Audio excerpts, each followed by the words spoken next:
नमस्ते। आज वसीम खान के साथ करंट अफेयर्स में आपका स्वागत है। और आज हम बात करेंगे दोस्तों उपचुनाव की।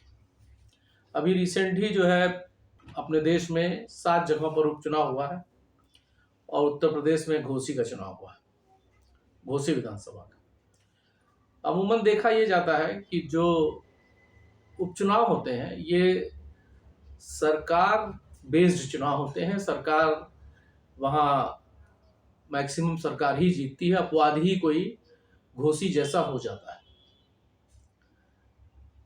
7 जगह चुनाव थे, 2 त्रिपुरा में थे, बीजेपी की सरकार है वहाँ, दोनों त्रिपुरा ने वहाँ सीट निकाली। एक पश्चिम बंगाल में थी, टीएमसी की सरकार है, टीएमसी ने निकाला। उत्तराखंड में एक बीजेपी की सरकार है, बीजेपी ने निकाला। केरल में कांग्रेस की सरकार नहीं है, लेकिन वहाँ कांग्रेस के प्रत्याशी ने चुनाव जीता। और घोसी में, उत्तर प्रदेश के घोसी में चुनाव जीता है समाजवादी पार्टी के प्रत्याशी ने। मेरा ये कहना है कि ये जो चुनाव हुआ है मित्रों, ये चुनाव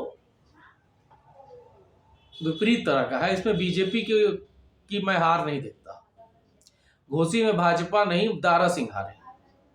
और दारा सिंह को इसलिए कह रहा हूं कि दारा सिंह से वहां के लोग बहुत खफा थे। जो रिपोर्ट छन करके आ रही है, सच्चाई ये है कि वहां लोग बीजेपी के जो समर्थक थे वो दारा सिंह के खिलाफ थे। ओम प्रकाश राजभर जो अभी दल बदल करके इंडिया से एनडीए में चले गए, उनसे लोग नाराज थे। तो इसलिए वो हार सरकार या भाजपा की नहीं कह सकते, वो हार दारा सिंह की हार थी। और दूसरी चीज यह है कि एनडीए के तो प्रत्याशी थे ही, वहां निषाद पार्टी के समर्थक संजय निषाद जी लगे थे, उनका राजभर जी लगे थे। मगर समाजवादी पार्टी की तरफ के जो प्रत्याशी थे, इंडिया की तरफ से कोई गया नहीं था। कांग्रेस से शायद 1-2 लोग गए हो, लेकिन चूंकि कांग्रेस की कोई जमीन अभी उत्तर प्रदेश में है नहीं, फिर भी वहाँ इंडिया की जीत हुई। और ये समाजवादी पार्टी के प्रत्याशी की ही जीत मैं कहता हूँ। और हार दारा सिंह की है, सपा अरे बीजेपी की हार नहीं।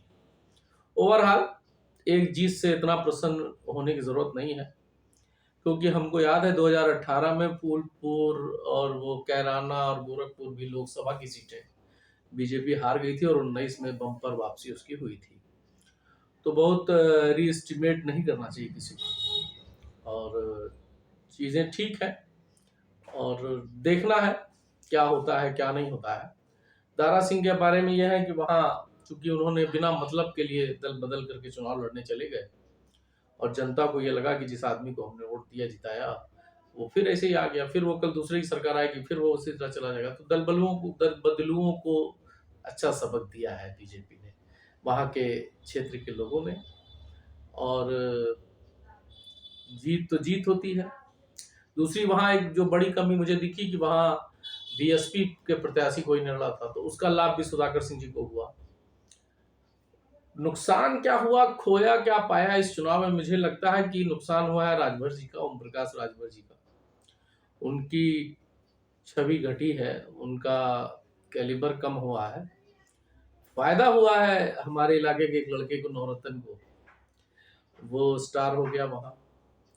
और फायदा हुआ है काजल जी को, काजल निषाद, वहां उन्होंने निषादों में अच्छा वर्क किया। कुल मिला के ये जीत जो है वो सुधाकर सिंह या सपा के कह सकते हैं, लेकिन हार मैं इसको बीजेपी की नहीं, दारा सिंह की हार मानता हूँ। आपको क्या लगता है आप भी बताइएगा, और मेरे इस चैनल को सब्सक्राइब करिएगा और लाइक करिएगा, शेयर करिएगा। आगे फ्यूचर में भी हम इस तरह के, अभी रिसेंट G20 पर भी हम कुछ बात अगला वीडियो इंशाल्लाह बनाएंगे। और आप लोग का प्यार, आप लोग की मोहब्बत बनी रहे। सब्सक्राइब जरूर कर दीजिएगा, लाइक जरूर कर दीजिएगा। Thank you.